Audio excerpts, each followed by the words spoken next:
Hello les amis, bonjour, j'espère que vous allez bien. Chez moi ça va super bien grâce à Dieu. Voilà, là c'est une petite vidéo voilà, pour parler un peu du test du français.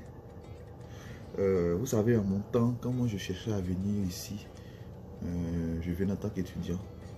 Et même tous ceux qui venaient aussi dans la même période, mais peu importe le programme, au Québec ici, pour les francophones, ils ne demandaient pas vraiment de test.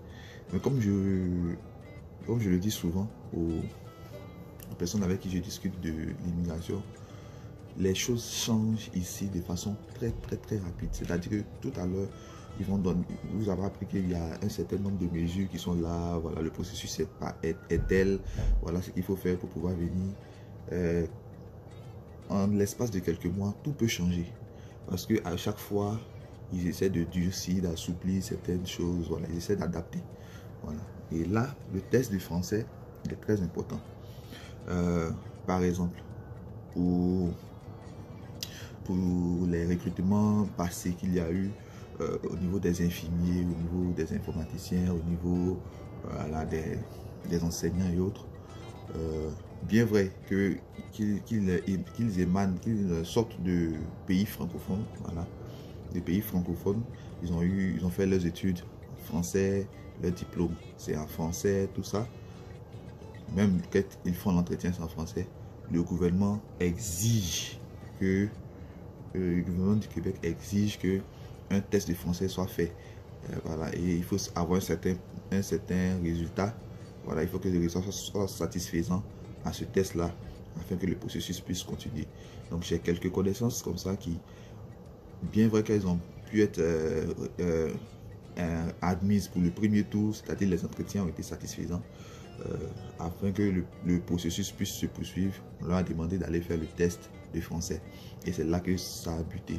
Voilà, donc vraiment, je vous exhorte à, à préparer vraiment ce test-là. Si vous envisagez faire vos démarches bientôt pour venir, si vous envisagez postuler à ces différents programmes que de temps à autre, je donne, que je publie voilà, sur ma chaîne ici. Si ça vous intéresse, alors je vous demande vraiment de préparer ces tests-là. Voilà. Donc, vous avez des exemples de préparation sur Internet. Google est votre ami. Vous tapez TEF, voilà, test, j'ai oublié ce que ça veut dire, mais le TEF. Voilà, vous pouvez taper TEF, Immigration Québec. Voilà, vous tapez ce genre de mots-clés. Test de français, Immigration Québec, Immigration Canada, tout ça.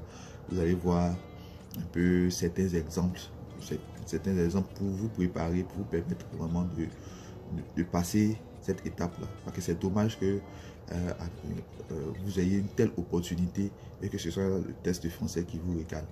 Voilà. C'est bien, c'est vrai qu'on est francophone, mais plusieurs aussi n'ont pas vraiment les tests savent vraiment parler, voilà, mais au niveau de l'écriture, au niveau de certaines compréhensions, ce genre de choses, c'est pas ça. Donc, c'est important d'apprendre parce que ils l'ont fait. Pourquoi ils l'ont fait? Parce que ils se sont rendus compte que, je ne vais pas citer ces pays-là, mais certains gens, certains ressortissants de certains pays, en venant ici, voilà, on leur a fait confiance, on leur dit ils disent qu'ils savent parler le français, ils ont fait les entretiens, bon, ils n'ont pas fait de plus en vérification, ils ont eu leur diplôme en français, mais quand ils arrivent ici, on se rend compte que vraiment c'est pas ça. Ils ne savent pas parler le français. C'est vraiment, tu te demandes même s'ils ont fait les études. C'est incroyable. Et comme ils font de l'immigration sélective, ils veulent quand même une certaine crème. Donc ils essaient de vraiment mettre des mesures pour pouvoir filtrer au maximum. Donc, si vous devez être recalé, que de grâce ne soit pas pour le test de français.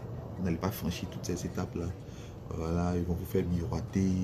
Voilà, le fait de vous faire immigrer ici, ils vont vous prendre en charge, vous et votre famille, tout ça. Et puis vous allez échouer juste pour le test de français. Donc je vous exhorte vraiment à préparer ça. Je vais voilà, vous laisser quelques liens dans la description. Pour ceux qui ne savent pas ce que c'est que la description d'une vidéo, quand vous êtes sur YouTube, il y a le titre. Si vous êtes sur votre téléphone, il y a le titre. Et puis il y a une toute petite flèche, voilà, qui descend. Une toute petite flèche du côté droit de votre écran. Voilà, vous cliquez dessus.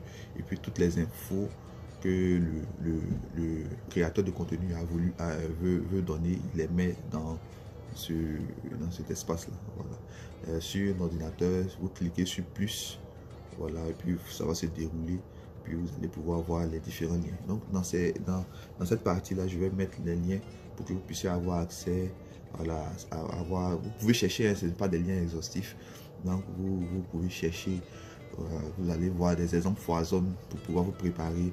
Voilà, pour pouvoir vous préparer pour ces tests, pour avoir une idée au moins de ce que ces tests vous réservent. Et puis, voilà, quand le moment va venir, quand ils vont vous demander de faire ces tests-là, vous serez quand même un peu outillé. Voilà, vous ne serez pas trop dans l'urgence. Voilà, c'était un peu ce que je voulais partager avec vous. Portez-vous bien. Puis, bonne journée, bon week-end. À très bientôt. Bye bye.